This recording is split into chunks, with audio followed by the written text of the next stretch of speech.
সিহিরি খাবো রাখবো রোজা ডাকে দিও মায়া আমারে সারা দিনের ক্লান্তি ভুলে সুখটা নিব ইফতারে সিহিরি।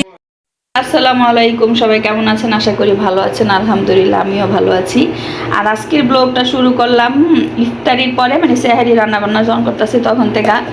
তো এই যে সেহারি রান্নাবান্না চলতেছে, এই যে দুধ জাল দিতেছি, আর এইখানে পাঙ্কাশ মাছ বোনা করছি, এই যে ভাত রাইস কুকারে ভাত হইতেছে, এটি সেহারির ভাত। আর এই যে লাউ শাক ভাজি করছি, ডাল রান্না করছি। মা অনেক গরম, ডাল রান্না না করলে যেন ওইটাছেই না। আমার দুনো ছেলে মেয়ে মানে ওরা ডাল ছাড়া ভাত খেতে চায় না, আর মানে সবজি রান্না করলে সবজিও খেতে চায় না। তো লাউ শাক টাক ভাজি অনেক পছন্দ করে, তো শাক ভাজি করছি, ডাল রান্না করছি, আর পাঙ্কাশ মাছ বোনা করছি। বাচ্চারা যা পছন্দ করে তাই রান্না করছি। আর দুধ দিয়েছে, হেরি সময় এলো বাচ্চার বাবা ভাত খায়, তো দুধ জাল দিতেছি, আর সবাই আমরা গ্লাসে নিয়ে খাই। এখানে যে দুধ জাল দিতেছি, তো সেহারির রান্না শুরু। তো আমাদের ভিডিওটা সাথে থাকুন, আর যারা এখন আমাদের ভিডিওতে সাবস্ক্রাইব করো না, প্লিজ প্লিজ প্লিজ সাবস্ক্রাইব করে দিও। তাই আর এই রমজান মাসে রোজা থাইকা এত কাজ কইরা তোমাদের জন্য যে ভিডিও বানায়, যারা বানায় শুধু তারাই বুঝে কত যে প্যারা ভিডিও বানানো। আর ভিডিও তো আমি অনেকদিন যাবত দিতে পারতাছি না ঠিক মতন, ছোটো ছোটো হিস্টোরিতে দেই, কিন্তু আমি বড় ভিডিও দিতে পারতাছি না। তো আজকে একটা নতুন ভিডিও দিব, বড় ভিডিও, তোমরা সবাই পাশে থাকো। আলহামদুলিল্লাহ সবাইয়ের জন্য রমজান মাসের দোয়া, আর সবাইকে রমজান মোবারক। জীবনের ফার্স্ট আমি নিজের হাতে রোলগুলো বানাইছি, দেখতে অত সুন্দর হয় নাই, কিন্তু খাইতে এত মজা হয়েছে, ভিতরের পুরটা অনেক মজা হয়েছে, মানে খুবই মজা হয়েছে। হাবিবা আজকে রোজা রয়েছে। হাবিবা, তোমার আজকে রোজাটা কেমন লাগলো? আজকে রোজাটা হাবিবার অনেক কষ্ট হয়েছে।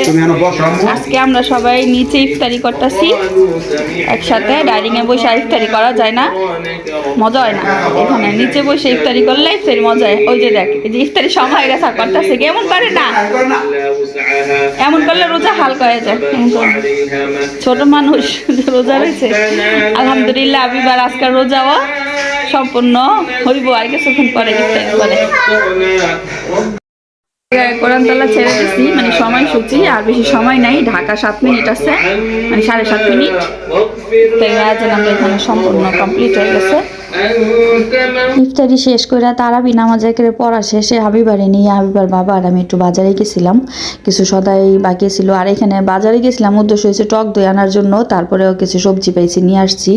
এখানে মানে কয়েকটা বড়ি নিয়ে আসছে, এটা হাবিবা পছন্দ করছে বড়িগুলো খাওয়ার জন্য। তারপর আনারস, হাবিবার এটা অনেক পছন্দের খাবার। আর এই যে কাঁচামরিচ, তারপরে রসুন, আবার এলো আপনার সিম নিয়ে আসছি, তারপরে পেঁয়াজ নিয়ে আসছি, এগুলো নিয়ে আসছিলাম। তো এগুলো টুকটাক ছিল বাসায়, তারপরও মানে রাত্রের বাজারে যেহেতু গেছি তো একটু সস্তায় পেয়েছি নিয়ে আসছি। আর টক দই টানার উদ্দেশ্য হলো হাবিবার মাথায় দেওয়ার জন্য। দিন রোজা থাইকা ক্লান্ত হয়ে ইফতারি করে নামাজ টামাজ শেষ। এখন এই যে রাইট জায়গা টিভি দেখতেছে, এখনো ঘুমায় না।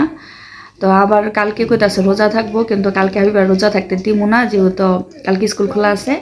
আর হাবিবা আজকে এবার কিছু নিয়ে আইছিল, এগুলা খাইয়াটাই যায়, সব খাইয়া শেষ, খাইয়া ফেলাইছে। ললিপপ, তারপর কি নিয়েছিল আচার, এই তারপরে এই যে লিচু, এগুলো সব খাইয়া ফেলাইছে। আর এখন একটা খাইতেছে, একদম পাগলের লাহান দেওয়া যেতেছে। হাবিবার মাথা আশ্রয় দেই নাই, আর কি মেয়ে মানুষ বইলা কথা, যার আচার অনেক পছন্দ।